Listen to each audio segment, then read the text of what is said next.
Hello, what's up everyone? This is Pranto and welcome back to another vlog. So আজকের ভিডিওতে ফার্স্টে হচ্ছে পাহাড়পুর যাওয়ার ট্রাই করব। পাহাড়পুরটা ভিজিট করা শেষ হলে দেন হচ্ছে আমরা রংপুরের উদ্দেশ্যে রওনা দিব আবার। অ্যান্ড এই হচ্ছে আজকের আউটলাইন। আমার সাথে আমার সেই ছোটো ভাইটা রয়েছে। তো দেখা যাক কতটুকু আমরা আজকে এক্সিকিউট করতে পারি।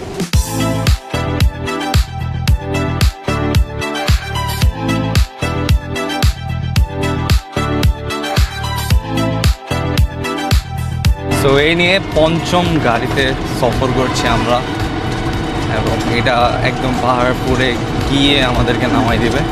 আর পাহাড়পুর জায়গাটা হচ্ছে পুরোটাই হচ্ছে গ্রাম্য। আর যদি চারপাশে একটু লক্ষ্য করেন তাও দেখতে পাবেন মানে চারিদিকে হচ্ছে ধানের জমি, এই পাশে তাকালেও হচ্ছে ধানের জমি, পুরো জায়গাটা হচ্ছে গ্রামীণ। মানে জয়পুরহাট আসার পথে যতগুলো জমি দেখতে পেলাম সব মানে ম্যাক্সিমাম জমিতে দেখলাম যে কলা চাষ হচ্ছে। এই নওগাঁ জেলাটা কলা চাষাবাদের জন্য বেশি বিখ্যাত মনে হয়। মানে যত দূরই আসলাম দেখতে পেলাম যে কিছুদূর পরপরই হচ্ছে কলা বাগান আর ধানের ক্ষেত তো ছিলই। সো ফাইনালি আমরা চলে আসলাম পাহাড়পুর জাদুঘরের সামনে। এখানে আপনার সামনে যদি দেখেন তাহলে দেখতে পাবেন এখানে পাহাড়পুর জাদুঘরের এন্ট্রেন্স গেট এটা, এবং যেটা হচ্ছে আপনার সকাল 11টা থেকে স্টার্ট হবে, বাট এখন বাজতেছে 10টা সামথিং। সো যেহেতু আরও কিছুক্ষণ সময় বাকি আছে তো ভাবলাম যে যেহেতু আমরা নাস্তা করে আসি না, একটু নাস্তা করবো। আমরা এখন জাদুঘরে প্রবেশ করব। এখানে দেখতে পাচ্ছি আমরা একটা পিকনিকও হইতেছে, হয়তো কোনো স্কুল থেকে আসছে এরা, মানে খুব সুন্দর করে পিকনিক করতেছে ওরা, প্যান্ডেল করছে এখানে। এই হচ্ছে আমাদের প্রবেশদ্বার, এন্ট্রেন্স গেট।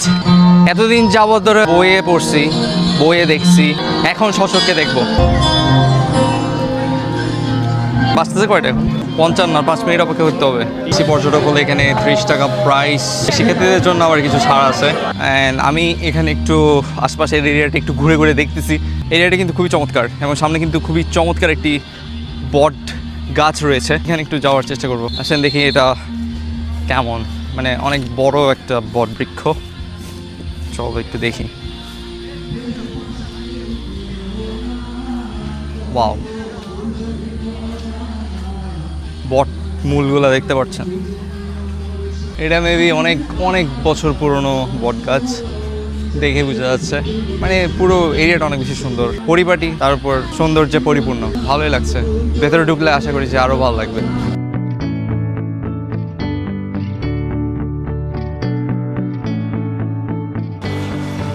দুইজন।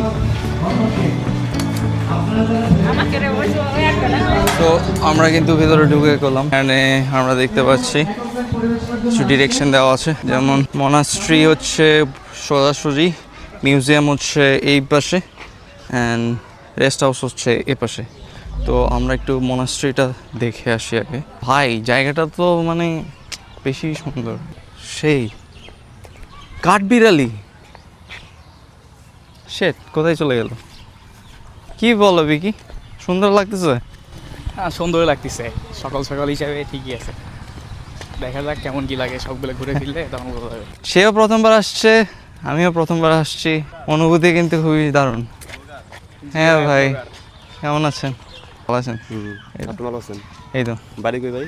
বাড়ি হচ্ছে চট্টগ্রামে। চট্টগ্রাম থেকে নেইছেন? চট্টগ্রাম থেকে বগুড়া আসছি, প্রথমে বগুড়া শহর ঘুরলাম, তারপর হচ্ছে এখানে আসলাম জয়পুরহাট দিয়ে ভালো। নওগাঁতে। আমি ফার্স্ট টাইম। কোথেকে আসছেন? আমি আছি গাজীপুর থেকে। গাজীপুর থেকে। ও, ঘুরেন, সমস্যা নেই, সুন্দর জায়গা। আচ্ছা ভাই, ঠিক আছে ভাই, ভালো থাকবেন। আইডির নাম? আইডির নাম হচ্ছে প্রান্ত, PRANTA। চট্টগ্রাম অবস্থা তো খারাপ, তাই না ভাই? চট্টগ্রাম বর্তমানে ঠিক হয়েছে, মাঝখানে দিয়ে হচ্ছে আপনার বৃষ্টি বেশি পড়ছিল, যে বন্যা হয়েছিল অনেক গ্রামাঞ্চলে। ওকে, সো দেখা হয়ে ভালো লাগলো ভাই, ঘুরেন তাহলে কেমন?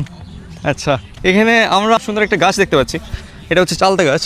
দেখতে পাচ্ছেন অনেকগুলা চালতা ধরছে কিন্তু এখানে, অ্যান্ড সামনে একটা লেক টাইপের দেখা যাচ্ছে। দেখতে পাচ্ছেন এখানে শাপলা কলি দেখতে পাচ্ছি আমরা, যেগুলো এখনও ফুটে নাই, হয়তো ফুটলে আরও বেশি সুন্দর লাগবে এগুলো। আমরা তো এখনও ওইদিকে ওই সাইডটাতে যাই না, এন্ট্রেন্স গেট দিয়ে ঢুকেই আমাদের মানে ভালো লাগা স্টার্ট হয়ে গেছে। বিনামূল্যে একটা চালতা পেয়ে গেছি, মানে চালতার কাছে নিচে চালতা পড়ে ভরে আছে, অনেকগুলো হচ্ছে পচেও গেছে। এখানে দেখতে পাচ্ছেন মানে কি একটা অবস্থা। হয়তো এখানকার মানুষজন তেমন একটা পছন্দ করে না বা খায় না বা কেউ নেয় না, বাট আমি একটা হচ্ছে নিয়ে নিলাম। কতক্ষণ ক্যারি করতে পারবো জানি না, বাট নিয়ে নিচ্ছি। এখানে দেখতে পাচ্ছি তাল গাছ, অনেকগুলা তাল ধরে আছে। এগুলো পড়লে তো ভালোই। তো এটা হচ্ছে রেস্ট হাউস, যেখানে হচ্ছে দর্শনার্থী থাকতে পারে কিনা জানি না, বাট কেউ না কেউ তো থাকে। The heritage talks about the root of a nation. প্রথমে একটা বিষয় জেনে রাখা ভালো, বৌদ্ধ ধর্মাবলম্বীদের ধর্মীয় ও শিক্ষা কেন্দ্রকে বিহার বলা হয়। এখানে বৌদ্ধ সন্ন্যাসীরা বসবাস করতেন, ধর্মচর্চা করতেন ও জ্ঞান অর্জন করতেন। আর এই বৌদ্ধ সন্ন্যাসীদের বলা হয় ভিক্ষু।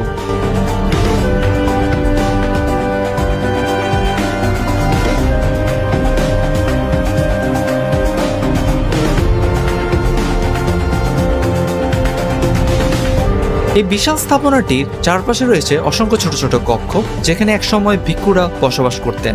আর পুরো বিহারের মাঝখানে রয়েছে বিশাল আকৃতির মূল মন্দিরের ধ্বংসাবশেষ। মন্দিরের পবিত্রতা রক্ষা করার জন্য মন্দিরের প্রবেশদ্বার সম্পূর্ণ কাঁটাতার দিয়ে বন্ধ করে দেওয়া হয়েছে।